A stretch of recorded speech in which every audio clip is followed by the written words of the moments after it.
Assalamualaikum warahmatullahi wabarakatuh. Hello guys, welcome back to my YouTube channel.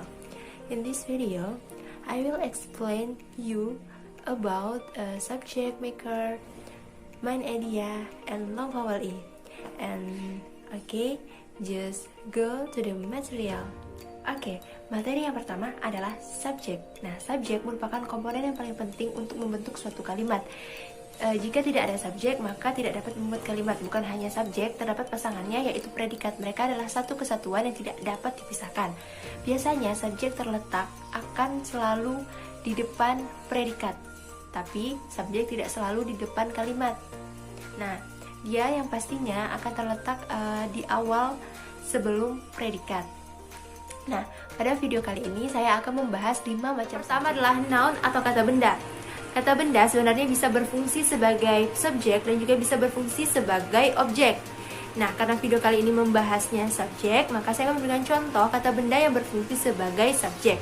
Contohnya ada bisa a car, a cow, people, Masya, love, sadness, water, length, a government, dan news, dan masih banyak lagi. Nah, agar lebih mudah, maka saya akan memberikan contoh kalimatnya. Yang pertama adalah Masya buys a car.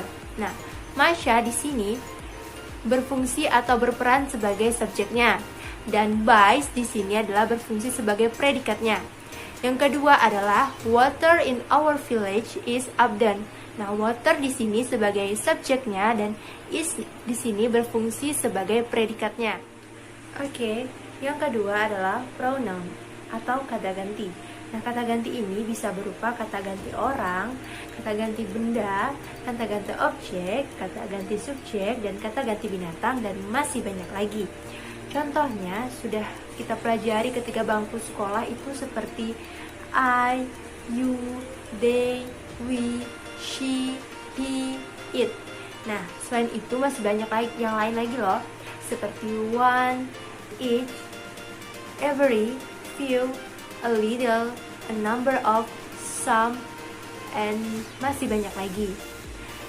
Agar lebih mudah, saya akan memberikan beberapa contoh kalimatnya. Yang pertama, we love Masya very much.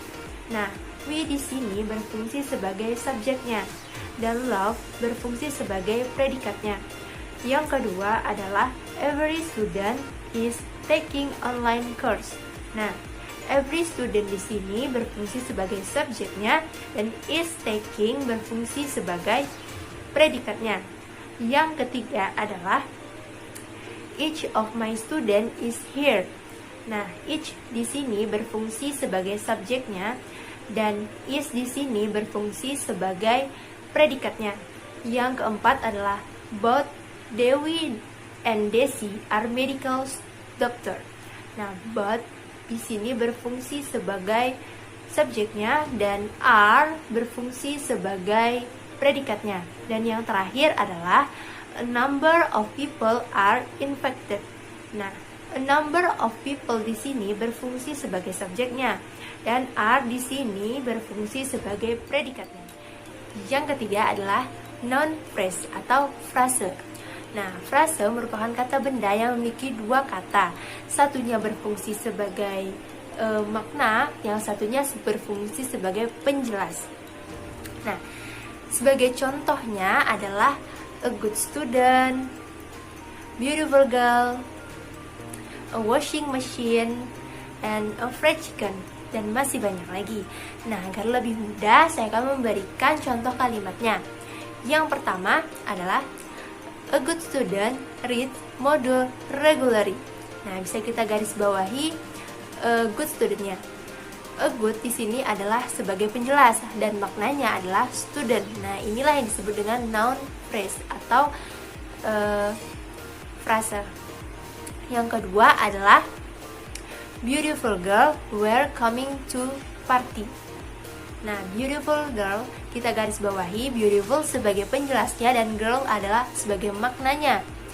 Dan yang ketiga adalah a washing machine needs to be fixed. Nah, a washing machine kita garis bawahi, a washing sebagai penjelasnya dan mesinnya, machine itu berfungsi sebagai maknanya. Nah, yang terakhir adalah a fried chicken very yummy. Nah, a fried chicken kita garis bawahi. A fried ini sebagai penjelasnya dan chickennya sebagai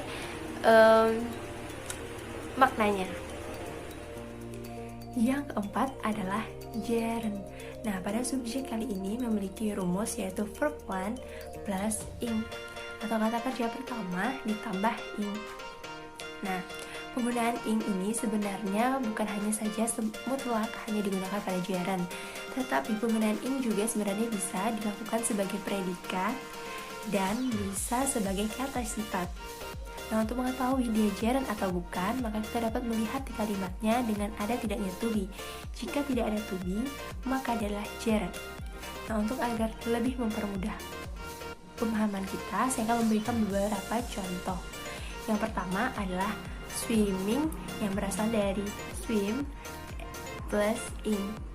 Yang kedua adalah reading yang berasal dari read plus ing. Yang ketiga adalah singing yang berasal dari sing plus ing. Yang keempat adalah loving yang berasal dari love plus ing. Yang terakhir adalah living yang berasal dari live plus ing. Nah, agar lebih memahaminya lagi, saya akan memberikan beberapa contoh kalimat. Yang pertama adalah swimming is my hobby. Yang kedua adalah loving you requires a lot of money so. Yang ketiga adalah leaving you is the best solution. Yang keempat adalah learning English need a lot of effort. Yang kelima adalah doing practice regularly makes perfect. Yang kelima adalah to infinitive.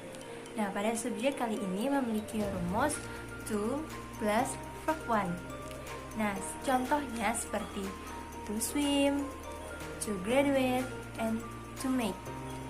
Nah, agar lebih mudah, saya akan memberikan beberapa contoh kalimatnya.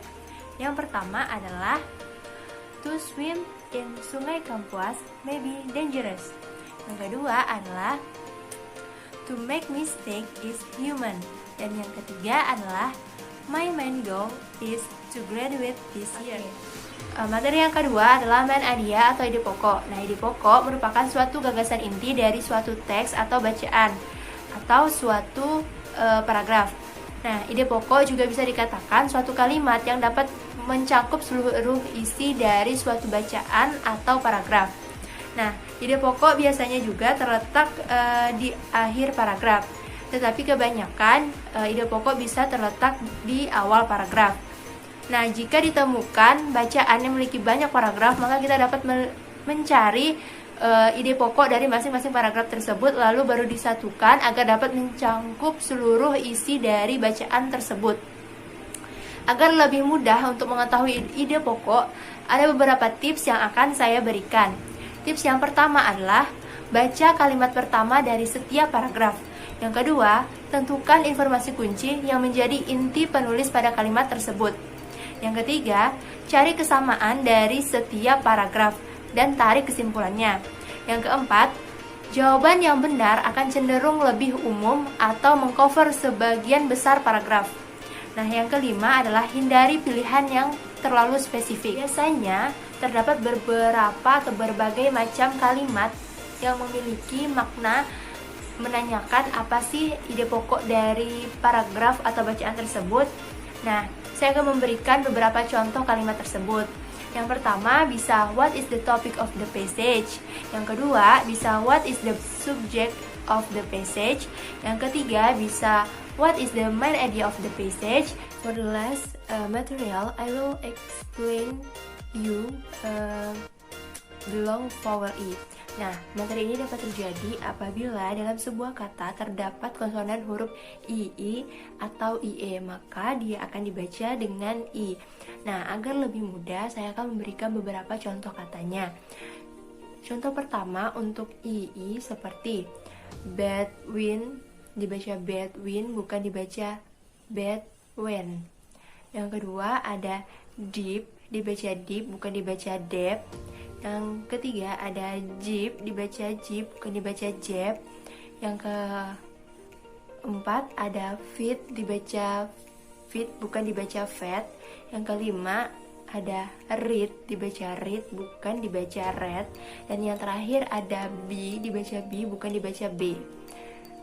Yang kedua, contoh kedua adalah untuk IE seperti eat, dia dibaca eat, bukan dibaca eat. Yang kedua ada here, dibaca here, bukan dibaca here. Yang ketiga ada live, dibaca live, bukan dibaca left. Yang keempat ada sit, dia kan dibaca sit, bukan dibaca set.